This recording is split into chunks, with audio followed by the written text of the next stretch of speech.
All right, welcome back everybody. Today I have what is supposed to be a original bank wrapped roll of Kennedy half dollars, assuming they're all silver, hoping they're all silver. I got it off of eBay and guy said he's had it for 20 years, so we shall see. Perhaps I'm an idiot, but I guess we'll find out. It has been damaged. You know, we can see here the wrapper has been ripped, and I was aware of that when I got it, but I was kind of looking at it closer, wondering if it had been kind of gone through or anything. And I don't really think it could have gotten pulled out of there. I mean, when you try to pull this back, you know, it's kind of tight. And putting it back, I think, and making it look like it was original, yeah, that's on there pretty hard. So let's dig into it and see what I got. Part of me hates doing it. Looking like they're all silver so far.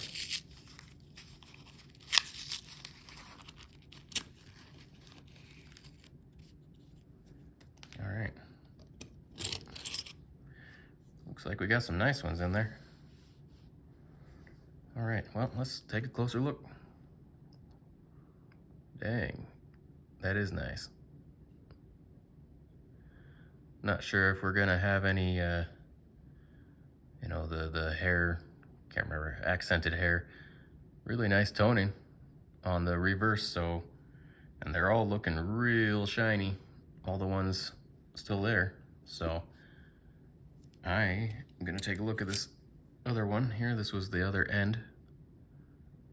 Dang, those are some nice coins, and it's all toned on this side. So I'm kind of believing the guy. I mean, those are right there, those two, with their toning. All right, let's take a closer look at the rest of them.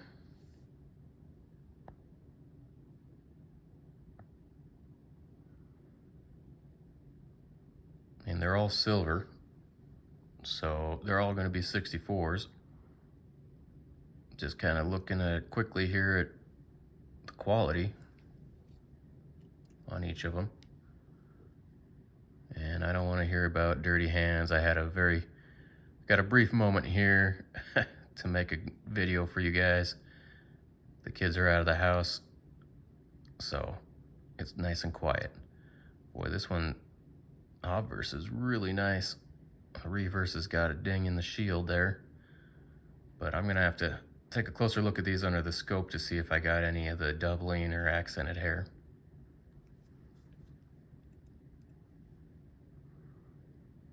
All really nice quality though, I mean, so far.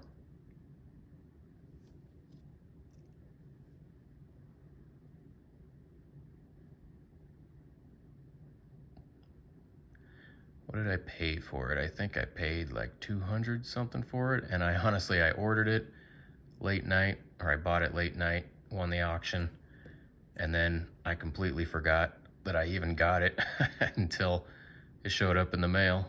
So luckily he mailed it to me, otherwise he probably would have got a free 200 some bucks. So it's $10 roll, so there's 20 coins in here. These are pretty nice coins. So 20 coins, 200 some bucks. I don't remember the exact price I paid, but that's you know, about 10 bucks a coin. And a gamble, because I didn't know what I'd be getting. But they're pretty nice.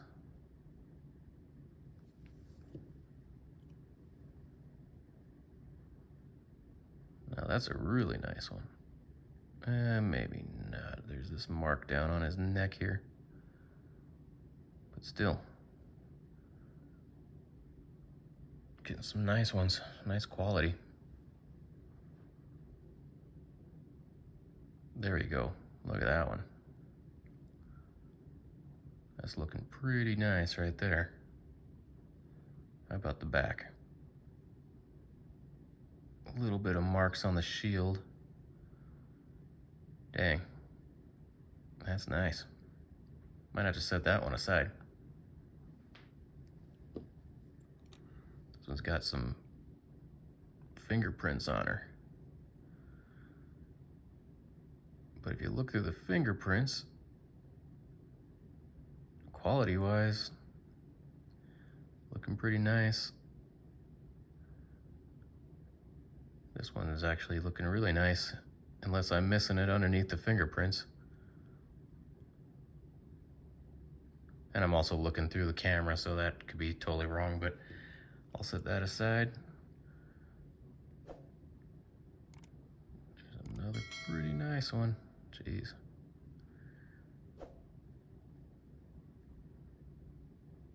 These are some nice coins. I will have to take a closer look off the camera and see how nice they look, but usually the camera actually, in my opinion, I feel they look worse, more scratched up and stuff in the camera than usually in person. So, let's see here. How many more we got? Looks like 3 or 4 more. Dang. These are pretty nice, I gotta say. These are a nice batch. I wish the toning was slightly more attractive on that obverse one. But the reverse has got a nice, go back to this, nice rainbow tone on the outside. It is a nice coin. I wish the face was a little bit less dinged up, like one of the other ones would have been nicer. Yeah, he's got those marks right on his brow there, or cheekbone, I mean. Cool toning though, I do like that. I love the rainbow toning. All right, a few more here. Dang, these are some nice coins. I like this seller. I'm gonna have to look at what else he's got.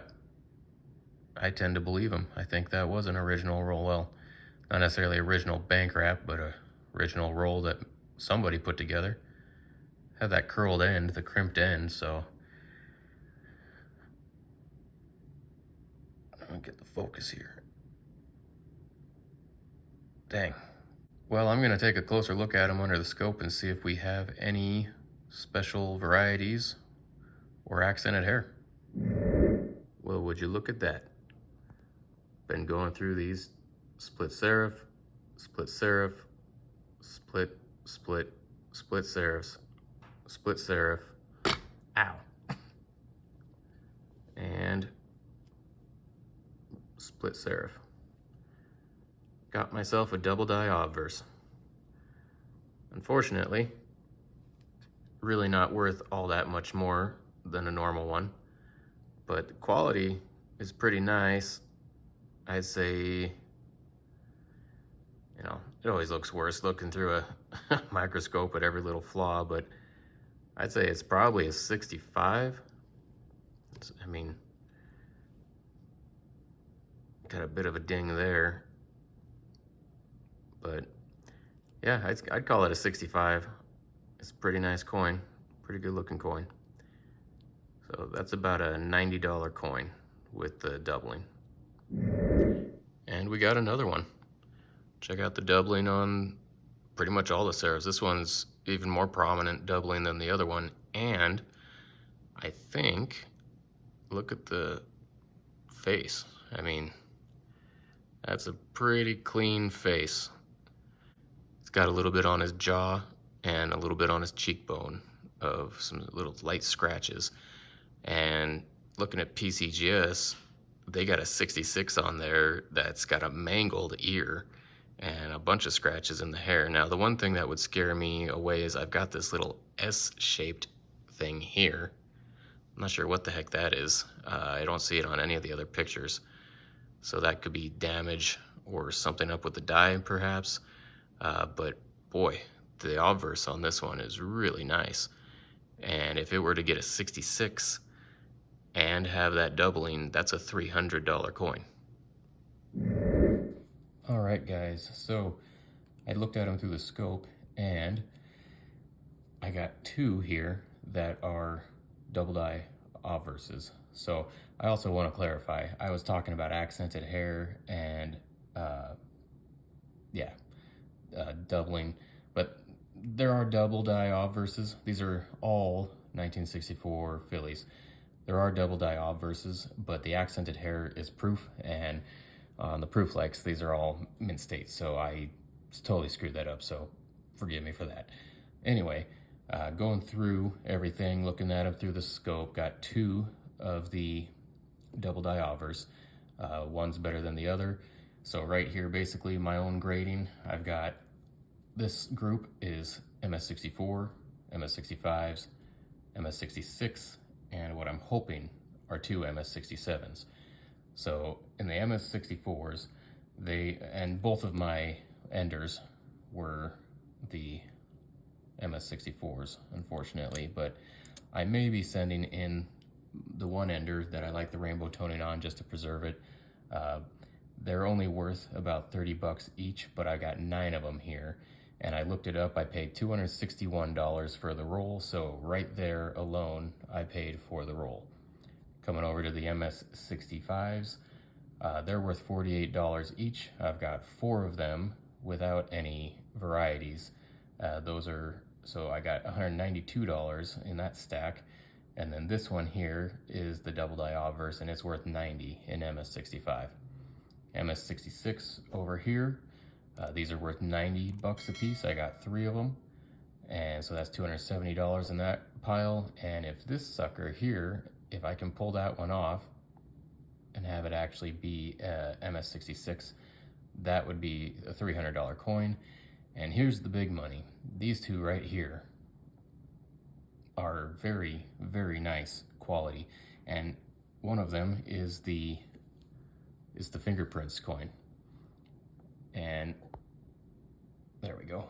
It's the fingerprints coin, and it is, got fingerprints all over it. However, if you watch my other videos on cleaning, right there, you'll see that I can clean these and get away with it. So I'm gonna try to attempt to clean off the fingerprints off of this guy and take a closer look at it under the scope. Now, sometimes once I clean them and I look at them under the scope, I realize, not quite worth it. Won't be sending it in. We'll see what happens. But from what I can see, I really don't see many marks at all on this guy. This is a very, very nice coin. I think this has got the best chance to be an MS67. This one here, also extremely nice, but maybe 66 plus. This is more of a cross my fingers. But what I'll probably end up doing is I'm gonna clean up that fingerprints coin, and if it looks good still, I'll send that one in and see how it grades. Yeah, I'll send it to Anax first and see how it grades. And basically I use Anax as a filter. So if it grades really well, then I'll keep it in the holder. I'll send it over to PCGS and let them, cross-examine it, cross it over, and see what they think. Now, the way I'm grading these is I'm looking at the PCGS website and comparing it to several different pictures, because none of the pictures, no two coins are the same. But this has got a couple little dots on his jawbone there. That might throw it off. A 67's got to be pretty darn clean. But I mean, looking at their pictures, and I've been wrong before because their pictures, I don't know what it is. Some of their stuff does not look nearly as nice as mine, but I never seem to grade it out like theirs. So at any rate, even if one of these is an MS67 fingerprints coin, I'm pretty sure. I mean, it's really clean coin, really nice. That's not, that on his cheek there, that's actually not damage. It's just a difference between the fingerprints and smudges and stuff. But yeah, that's a really, really nice coin here, especially when you compare it to their pictures. So at any rate, probably gonna try to clean this one up, send it in. I'll send in the two that are these two right here that are the double die obverses, and potentially probably will send this one in just because I like the toning on it. Beautiful toning, actually. but the reverse is much nicer than the obverse. I mean, it's not horrible. All these coins are really nice. You know, I don't think I got anything less than a 64, but I'll send in these 4 probably and see how they grade out, and if they're better than expected, I'll send in more. But more than likely, you know, my big 2 are the MS66 double die obverse and fingerprints coin. At any rate, you know I'll make a video of it when I get the results back. And so just keep on watching, subscribe, thanks for sticking with me, like this video please, and comment below. I'll see you guys on the next one.